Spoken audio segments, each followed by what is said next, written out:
ఎట్లా చూసేది ఏముందండి నాకు అర్థం కాదు. కాంగ్రెస్ బీజేపీ ఒకటేం చూస్తాం, ఇంకేం చూస్తాం?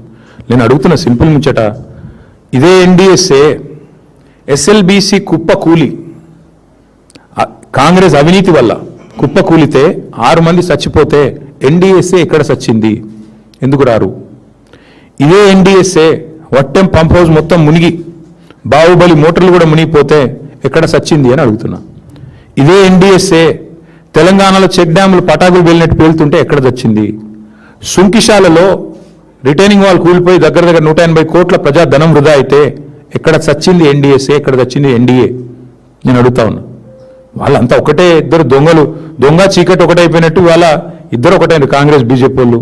కాబట్టి మీరు ఆలోచన చేయండి, వాళ్ళ కాంగ్రెస్ ముఖ్యమంత్రిని కాపాడుతుంది ఎవరండి? వీళ్ళు కాదా?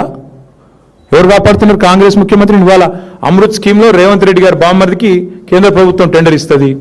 ఈయన ఏం చేస్తాడు? బీజేపీ ఎంపీలకు, తెలంగాణలో ఎన్డీఏ పార్ట్నర్లకు, బీజేపీ ఎంపీలకు, ఎన్డీఏలోని నాయకత్వానికి ఇవాళ తెలంగాణలో మొత్తం డేటా ఉంది. ఎక్కడెక్కడ టెండర్లు ఇస్తున్నారు, ఎక్కడెక్కడ వర్కులు ఇస్తున్నారు అంటే ఎంత మంచి పరస్పర బంధం, ఆర్థిక బంధం ఎంత బలంగా ఉందో కనబడతలేదా?